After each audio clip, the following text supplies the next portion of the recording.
నమస్కారం. నిన్న BRS party working president KTR గారు కొంతమంది చెంచాగాన్లను ఎమ్మటేసుకొని ఒక 200-300 మందిని స్టూడెంట్ యూనియన్ అని చెప్పి జమ చేసుకొని కొంకణాల మాటలు మాట్లాడుకుంటా వాళ్ళ చేతనే మళ్ళా 3 ఏళ్లకు మేము అధికారంలోకి వస్తాం అన్న కాన్ఫిడెన్స్ చూపిస్తూ వాళ్ళ చేతనే రాష్ట్రంలో పథకాలు అందుతున్నాయా లేదా, అందుతలేవా, అందినాయా అని వారి చేత అబద్దాలు చెప్పించి రాష్ట్రాన్ని మొత్తం తప్పుదో పట్టించినట్టు మనం క్లియర్ గా చూసినాం. అధికారం 3 ఏళ్లలో ఎట్టి పరిస్థితుల్లో వస్తా, ఐఏఎస్ అధికారులను ఐపీఎస్ అధికారులను భయపెట్టిస్తా, మీ అందరి పేర్లు రాసుకుంటున్నా, వచ్చినాక మీ తాట తీస్తా అని చెప్పి ఏదో మాట్లాడుతుంది. నేను ఒకటే చెప్పాలనుకుంటున్నా కేటీఆర్ గారికి, మన 10 ఏళ్ల అధికారము పోయి కేవలం సంవత్సరంన్నరే అయింది. మనని అధికారం నుంచి దూరంగా పెట్టి ఇంట్లో వండబెట్టిర్రు ప్రజలు. పార్లమెంట్ లో గుండు సున్నా ఇచ్చిర్రు మనకు అన్నది మర్చిపోయి ఆడ ఏకపాత్రాభినయం ఎగిరిగిరి చేస్తుడు. ఏమని అసలు నెక్స్ట్ ప్రజలు ఈయన బ్రహ్మరథం బట్టి వీళ్ళ నాయనని మళ్ళీ ముఖ్యమంత్రి చేస్తారని చెప్పి పగటి కలలు కంటుడు. సరే పగటి కలలు కంటే కన్నడు, అబద్దాలు చెప్పే ప్రయత్నం బ్రహ్మాండంగా చేస్తుడు. ఆ పక్కనే ఒక ఆయన కూర్చుండు, నల్గొండ టైగర్ అట. నల్గొండ పులి ఇక్కడనే ఉందంటాడు. ఆ పులి కిందికి చూస్తుంది, పైకి కూడా చూస్తలేదు ఆయన చెప్పినప్పుడు. ఎట్లా పులి అంటే ఆడి ఇట్లా పైకి ఇట్లనో ఇట్లనో అనాలి కదా, ఇట్లా కిందికి చూస్తుండు. ఎందుకంటే గెలిచింది ఒక్కడే ఆ పులి. పోనీ ఎన్నోట్లతో గెలిచిండో ఆ పులిని అడగాలి. సో ఈ సెల్ఫ్ డబ్బా ప్రచారం నిన్న పొద్దున బీఆర్ఎస్ పార్టీ ఆఫీస్ లో పెట్టుకుని అక్కడ ఉన్నటువంటి చిల్లర మల్లర బ్యాచ్ జమ చేసి రాష్ట్రంలో ఏం జరుగుతలేదు, 10 ఏళ్ల పాలననే జరిగింది, 10 ఏళ్ల పాలన తర్వాత ఒక్క స్కీము రావట్లేదు, ఇచ్చిన గ్యారంటీలు అమలు కావట్లేవు అని చెప్పి ప్రచారం చేస్తూ ప్రజల్ని తప్పుదోవ పట్టించే ప్రయత్నం చేసిండు కేటీఆర్ నిన్న. దాంతో పాటు ముఖ్యంగా ఈరోజు భారతదేశం మొత్తం కూడా ముఖ్యమంత్రి రేవంత్ రెడ్డి గారు తెలంగాణ గురించి మాట్లాడుకుంటున్నారు. ఈడ ఢిల్లీలో కూడా నిన్న మధ్యాహ్నం కూడా జరిగినటువంటి బీసీ సభలో కూడా రాహుల్ గాంధీ గారు తెలంగాణలో జరిగినటువంటి కుల గణన గురించి మాట్లాడటం జరిగింది. వాళ్ళకేందంటే అసలు రేవంత్ రెడ్డిని ముఖ్యమంత్రిగానే చూడలేకపోతున్నారు వీళ్ళు. రేవంత్ రెడ్డికి దేశవ్యాప్తంగా పేరు వస్తుంది. రేవంత్ రెడ్డి మోడల్, రేవంత్ రెడ్డి ఏదైతే ఈ రోజు ముఖ్యమంత్రిగా తీసుకున్నటువంటి ఈ సామాజిక న్యాయం కోసం తీసుకున్నటువంటి కులగణన మీద చర్చ భారతదేశ వ్యాప్తంగా నడుస్తుంటే ఓర్చుకోలేకపోతున్నారు. ఎందుకంటే 10 ఏళ్లు వీళ్ళు అధికారంలో ఉండి ఏ రోజు వీళ్ళు ఢిల్లీకి వచ్చిన దాఖలాలు లేవు, ఢిల్లీలో వీళ్ళ ముచ్చట నడిచిన దాఖలాలు లేవు.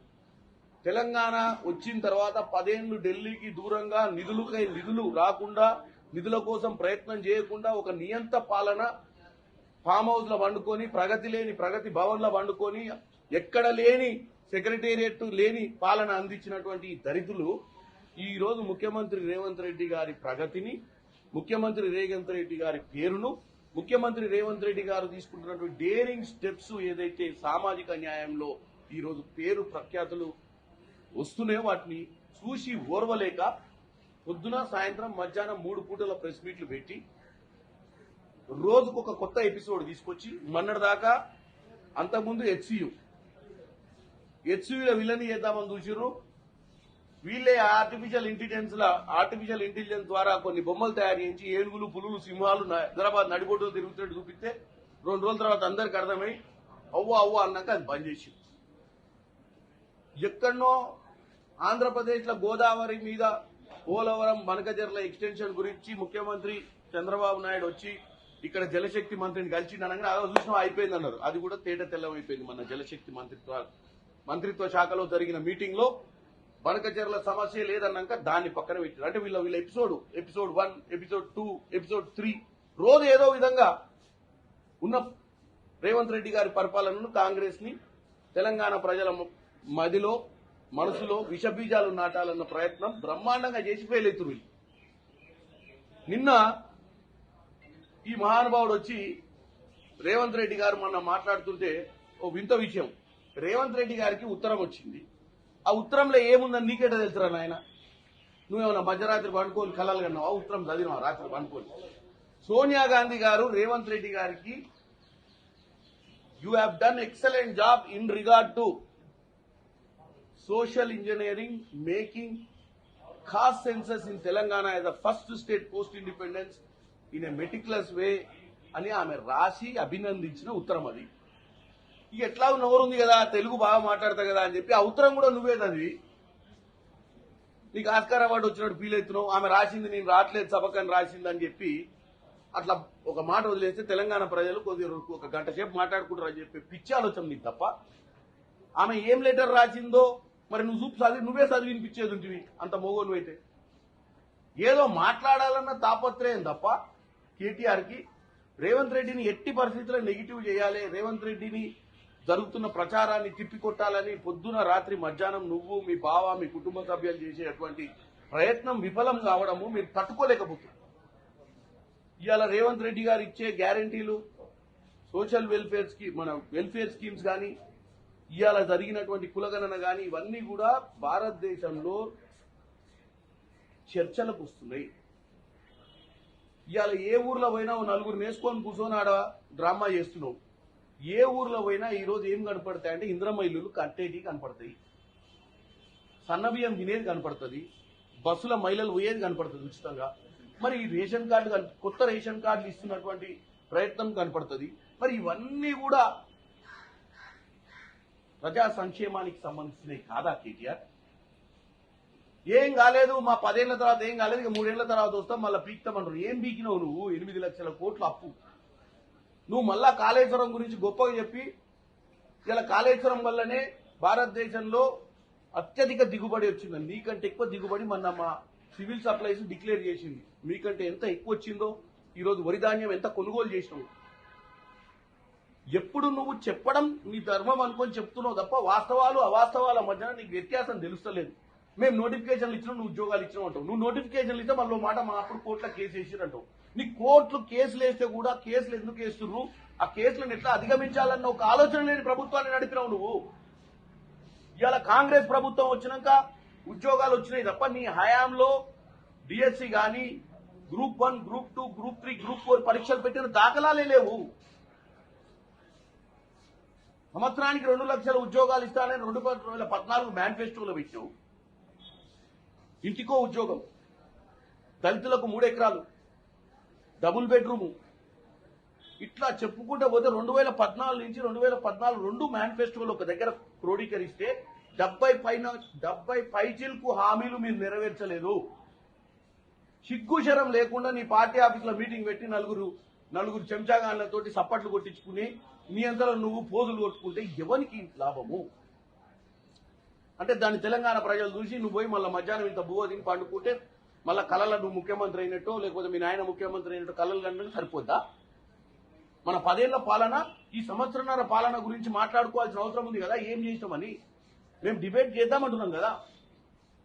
ఆఖరికి రేవంత్ రెడ్డి గారు మీ నాయన ఒకవేళ ప్రతిపక్ష నాయకునిగా ఆయన జీర్ణించుకోలేక అసెంబ్లీకి రాలేక ఎప్పటికీ నేను చచ్చిపోయిన దాకా ఆనించే నేను చక్కగా ముఖ్యమంత్రిగానే నేను ఆ తుది శ్వాస విడుస్తా అని ఒక పిచ్చి భ్రమలో ఉన్న మీ నాయన మధ్యనే అధికారం పోయే లోపు ఓర్చుకోలేక అసెంబ్లీ మన ఏడ ఫామ్ హౌస్ లో పండుకుండు. ఆఖరికి మేమే ఫామ్ హౌస్కి వస్తామని కూడా చెప్తున్నాం కదా. నువ్వేదో వచ్చి ఆడ మీటింగ్ పెట్టి ఫోన్ ట్యాపింగ్ టూపింగ్. ఫోన్ ట్యాపింగ్ ఎవరు చేసిందా? కుటుంబ సభ్యుల ఫోన్ ట్యాపింగ్ చేసినటువంటి గొప్ప అధికార దుర్వినియోగం నువ్వు తప్ప ఎవరు చేయలే కేటీఆర్. ఇవాళ వాడిని ఉన్న 6 అడుగులోడు వాడు మా పార్టీలోనే ఉండే మనోదాకా అవలాగాడు. వాడిని తీసుకొని నీ పార్టీలో తీసుకో, వాడు ఓవర్ పర్ఫార్మెన్స్ ఎక్కువైపోయింది. వాడు గెలవనీకే నేను దస్తా, ఇక పోతే నేను దస్తే మీరు ఓటు వేయకపోతే దస్తా మీరే బాధ్యులు అని చెప్పి ఓట్లు వేయించుకున్న దరిద్రుడిని వాని చక్కదనానికి వాడు రేవంత్ రెడ్డి గురించి మాట్లాడి ఫేమస్ కావాలని వాడి ప్రయత్నం. ఫోన్ ట్యాపింగ్ గురించి ఏదో నీ లెక్క కేటీఆర్ లెక్క వాడు మాట్లాడే ప్రయత్నం చేసుకుంటా 16 మంది మహిళల ఫోన్ ట్యాపింగ్ హీరోయిన్లు 16 మంది అంటే 1 2 6 16 ప్రజలకు ఒకసారి చూడాలి. హీరోయిన్ల ఫోన్ ట్యాప్ చేసుడు ఏంది? ఇప్పుడు కేవలం మీకు ఏమర్థమవుతుంది? వీళ్ళు ఫోన్ ట్యాపింగ్ చేసిర్రు. ఫోన్ ట్యాపింగ్ విషయంలో ప్రభాకర్ రావు తెచ్చి ఎంక్వైరీ నడుస్తుంది. వీళ్ళు ఎంత అధికార దుర్వినియోగం చేసిర్రో ఈరోజు తెలంగాణ రాష్ట్ర ప్రజలందరూ చూస్తున్న సమయంలో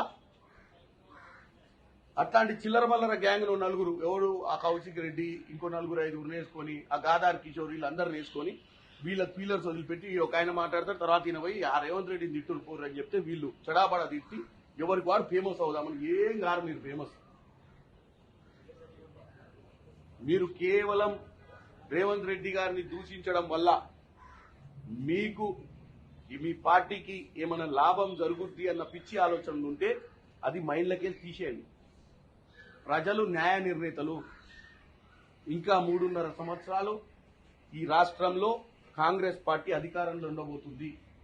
ఈ 3.5 సంవత్సరాల్లో కాంగ్రెస్ పార్టీ ఏం చేస్తుందో, ఎన్ని ఇంద్రమ్మ ఇల్లు కట్టిస్తుందో, ఎంతమందికి సంక్షేమం ఇస్తుందో, 21 లక్షల రైతు రుణమాఫీ చేసినాం.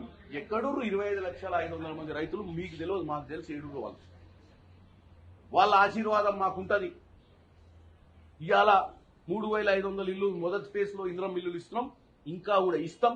ఆ ఇల్లులు కట్టుకున్న తల్లులు, ఆ ఇంట్లో సన్నబియ్యం తింటున్న పిల్లలు, ఆ ఇంట్లో ఉన్న వాళ్ళందరూ కూడా మమ్మల్ని ఆశీర్వదిస్తారు. నువ్వేమనుకుంటున్నావు? రాజకీయాలల్లా 60% జనం ఓట్లేస్తే ఇవాళ రేపు నీ కొంతమంది అయితే 30%కే లీడర్లు అయితే. ఇవాళ తెలంగాణలో మేం చేసేటువంటి పథకాలతోటి మాకు ఎంత శాతం ఓట్లు వస్తాయో నువ్వే చూస్తావు. 3 ఏళ్ల తర్వాత ఎందుకు రేపో ఎల్లుండో జరగబోయేటువంటి లోకల్ బాడీ ఎన్నికలల్లా మా సత్తా ఏందో చూపిస్తాం. ఊకేనే నీకు మైకు దొరికింది కదా, దంచుడు దంచితే ఏదన్నా మెదిగి పప్పు ఉప్పు అయింది అనుకుంటున్నావు. ఏం కావురా నాయన. నువ్వు మా అంటే దంచితే నీ గొంతు బొంగురు పోద్ది తప్ప తెలంగాణ ప్రజలు నువ్వు మాట్లాడే పిచ్చి మాటలు నమ్మి మళ్ళా నిన్ను అధికారంలోకి తేవడం అనేది పక్కన పెట్టు.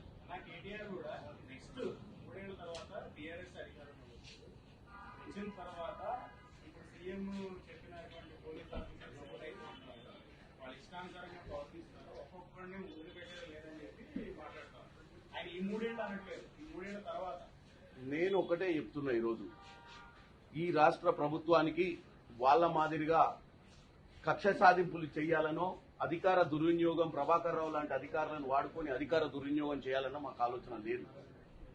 మా దగ్గర ఉన్న పోలీస్ ఆఫీసర్లు కానీ ఐఏఎస్ ఆఫీసర్లు కానీ, నేను ఒక ఎగ్జాంపుల్ చెప్తా. నేను భువనగిరి పార్లమెంట్ సభ్యునిగా నా దగ్గర 40% ఇంద్రమ్మ ఇల్లులు బీఆర్ఎస్ పార్టీ ఉన్నటువంటి ఎమ్మెల్యే పల్లా రాజేశ్వర రెడ్డి గారికి ఇవ్వడం జరిగింది. ఎవడన్నా ప్రజాస్వామ్యంలో ప్రతిపక్షాలను కూడా గుర్తించారంటే అది రేవంత్ రెడ్డి గారి సర్కారే. ఇవాళ మా దగ్గర ఒక్క ఎమ్మెల్యే జనగాంలో ఉంటే నేను కలెక్టర్ ఫోన్ చేసి చెప్పిన, కలెక్టర్ గారు ప్రజల కోసం తెచ్చిన పథకాలు ఇది బీఆర్ఎస్ పార్టీ కార్యకర్తల కోసం కాదు, కాంగ్రెస్ పార్టీ కార్యకర్తల కోసం, ఇంకొకరి కోసం కాదు. అత్యధిక పేదవాడైన ఇల్లు లేని వానికి ఈ ఇంద్రమ్మ ఇల్లు రావాలి. రేపు వీలైతే బీఆర్ఎస్ పార్టీ ఎమ్మెల్యేగా ఉండి ఆయన కూడా సరి అయిన లిస్టు, లబ్ధిదారుల లిస్టు ఇస్తే వాళ్ళకు కూడా ఇల్లు ఇవ్వాలని చెప్పినటువంటి ఏకైక ప్రభుత్వం ఇది. దీంట్లో ఆయన పేర్లు, ఊర్లు, చక్రాలు రాసుకుంటే ఏం కాదు. ఆ దరిద్ర పాలన ప్రతిపక్షమే లేకుండా చేసింది. ఆ దరిద్ర పాలనలో అసెంబ్లీలో ఎవడున్నా కొనుక్కోవడం, అసెంబ్లీలో చర్చలు జరగకుండా 10 ఏళ్ళు అసెంబ్లీ నడిపి దోచుకున్నారు 8 లక్షల కోట్లు. అలా నిజంగా ప్రతిపక్షం బతుకుంటే ఈ రాష్ట్రానికి ఈ దౌర్భాగ్య పరిస్థితి నెలకు 8,000 కోట్లు మిత్తి కట్టాల్సిన దరిద్రం ఉండకపోయేది. ప్రతిపక్షం లేకుండా చేసినటువంటి దౌర్భాగ్యపు నియంత పాలకుడు మాట్లాడే మాటలు ఇవి. ఏది మా మీద, ఇప్పుడున్న అధికారుల మీద ఆయన లిస్టు రాసుకుంటే ఏమొస్తుంది లిస్టులా? వాళ్ళ సొంత ఎమ్మెల్యేలను అడగండి. 40% ఇల్లులు ఈరోజు ఇంద్రమ్మ ఇల్లులు 3,500లలో 40% వాళ్ళకి ఇవ్వాల్సిన అవసరం ఎందుకు వచ్చిందంటే మేము రాజకీయాలకు అతీతంగా డెవలప్మెంట్ వైపు ఉన్నాం కాబట్టి కేటీఆర్ గారు, మీరు ఎన్ని చెప్పినా, మీరు ఎన్ని పిట్టకథలు చెప్పినా, ఎన్ని ఆంధ్ర సెంటిమెంట్ను తెలంగాణ సెంటిమెంట్ లో మళ్ళా చిచ్చు పెట్టే ప్రయత్నం చేసినా తెలంగాణ ప్రజలు నమ్మే ప్రయత్నం చేస్తలేరు. మీరు అనుకుంటున్నారు మీరేదో త్యాగాలు చేసి తెలంగాణ తెచ్చిరని. త్యాగాలు మీరు చేయలే. 1600 మంది బలిదానాలు, విద్యార్థులు చేసిన త్యాగం మీద నడుచుకుంటూ వచ్చి మీరు అధికారంలో మీ కుటుంబ సభ్యులు కూర్చున్నారు. ఆ తల్లి ఆ చనిపోయిన 1600 మంది కుటుంబానికి కూడా ఏం జరగలేదు ఈ తెలంగాణలో. ఏ కుటుంబం బాగుపడ్డదిరా నాయన అంటే కేసీఆర్, కేటీఆర్, హరీష్ రావు, సంతోష్ రావు, కవిత 100% ఎంప్లాయ్మెంట్ స్కీమ్ వచ్చింది నీ కుటుంబంలో. నువ్వు ఇంకా వచ్చి ఈ రాష్ట్ర ప్రజలకు మేమేదో బలిదానాలు చేసుకున్నాం, మేమేదో ఉద్యమాలు చేసినాం, మేం చేసిన సాక్రిఫైస్ వల్ల తెలంగాణ వచ్చిందని చెప్పుడు కాదు. ఎంతో మంది బలిదానాల మీద నడుచుకుంటూ పోయి ఆఖరికి సిగ్గు శరం లేకుండా తెలంగాణను దోచుకొని తెలంగాణను తీసి భారతీయ రాష్ట్ర సమితి పార్టీ పేరు పెట్టుకున్న దరిద్రులు మీరు. 8 లక్షల కోట్లు తెలంగాణలో దోచుకొని తెలంగాణను తీని చింపి బీని తెచ్చుకున్న మీకు ఇంకా తెలంగాణ సెంటిమెంట్ ఏడుందిరా నాయన. నీకు తెలంగాణకు లేదు. మీరు తెలంగాణలో మళ్ళా అధికారంలోకి రారు. మీకు 0 ఇచ్చిందే అందుకు మొన్న పార్లమెంట్ ఎన్నికలల్లా. మీరు తెలంగాణ టీ అనేది తీసిన తర్వాతనే మీరు 1600 మంది ఎవరైతే బలిదానం చేసుకుర్రో, ఎవరైతే ఈ తెలంగాణ రావడానికి ఉద్యమాలు చేసిర్రో వాళ్ళందరినీ కూడా మీరు విస్మరించినట్టు, వాళ్ళందరినీ కూడా మోసం చేసినట్టు. మీరు గత ఆంధ్ర పాలకులు మనకు అన్యాయం చేసిండొచ్చేమో. మీరు తెలంగాణలో తెలంగాణ వచ్చిన తర్వాత 10 సంవత్సరాలు అధికారంలో ఉండి ద్రోహం చేసిరు. అన్యాయం కాదు, నమ్మక ద్రోహం అంటారు దీన్ని. మిమ్మల్ని నమ్మి గద్దె మీద కూసబెడితే మీ కుటుంబానికి 100% ఎంప్లాయ్మెంట్, మిగతా వాళ్ళకు 3 పూటల భోజనం లేదు, ఇల్లు లేనోనికి ఇందిరమ్మ ఇల్లు ఇవాళ డబుల్ బెడ్రూమ్లు ఇల్లు ఇస్తా అని ముచ్చట చెప్పి కట్టిన ఇల్లు కూడా పంచకుండా పోయినటువంటి షాడిస్టు ప్రభుత్వం మీద అని చెప్పి నేను తెలియజేస్తున్నాను.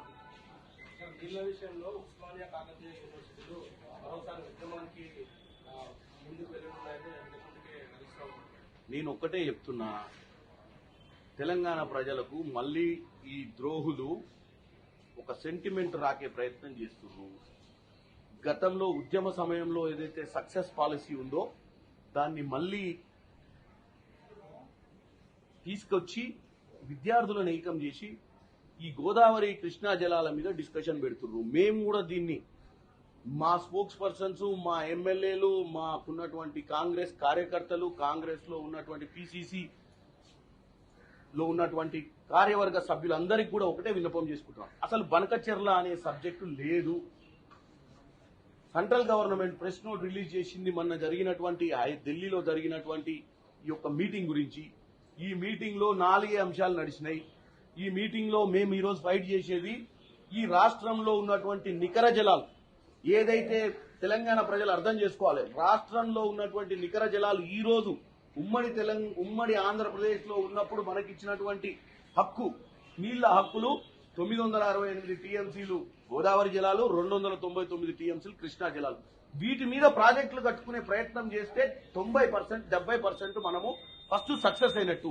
మిగతాది ఎక్కడెక్కడ రైతాంగానికి నీళ్లు అందుతలేవో, ఎక్కడ ప్రాజెక్ట్ కట్టాలి, ఎంత టీఎంసీ అవసరం పడతాయి అనేది ఒక చర్చ చేసిన తర్వాతనే నీళ్లు కొత్త ప్రాజెక్టుల గురించి మాట్లాడదామని తేట తెల్లం చేసినాం మొన్న ఢిల్లీలో. ఆల్రెడీ మీకున్న ప్రాజెక్టులు మీకున్నాయి. మాకు ఉమ్మడి రాష్ట్రంలో జలయజ్ఞంలో భాగంగా రాజశేఖర్ రెడ్డి గారు కృష్ణా బేసిన్ మీద కొన్ని చిన్న ప్రాజెక్టులు తీసుకొచ్చి రైతాంగం మొత్తానికి నీళ్లు ఇవ్వాలనుకుంటుండ్రు. ఈ దరిద్రుల మాటలు ఎట్లున్నాయంటే, ఏ హరీష్ రావుకి చాలా సబ్జెక్ట్ ఉందంటాడు కదా, నీ 10 ఏళ్ల పాలనల 299 టీఎంసీలు ఎప్పుడైనా వాడినవా? 2004 నుంచి 2014 వరకు 700 టీఎంసీల నీళ్లు కృష్ణా జల బేసిన్ మీద దోసుకుపోయినటువంటి పరిస్థితి ఆంధ్ర పాలకుడు ఉండే ఉమ్మడి రాష్ట్రంలో. నీ హయాంలో 1200 టీఎంసీలు దోసుకుపోయారు. నీ హయాంలో నువ్వు కాపలా కుక్క లెక్క ఉంటా అన్న హరీష్ రావు 500 టీఎంసీలు ఎక్కువ కృష్ణా జలాలు దోసుకపోతే ఎవని గాడిద పనులు దోవుతున్నావా అని అడుగుతున్నా. ఏమన్నంటే ఇవాళ నువ్వు విద్యార్థులందరినీ ఏకం చేసి విద్యార్థుల మధ్యన ఈ ఆంధ్ర తెలంగాణ సెంటిమెంట్ రేజ్ చేయాలన్న పిచ్చి ఆలోచన పక్కన పెట్టు. తెలంగాణ ప్రజలు అప్రమత్తంగా ఉండాలని తెలియజేస్తున్నారు.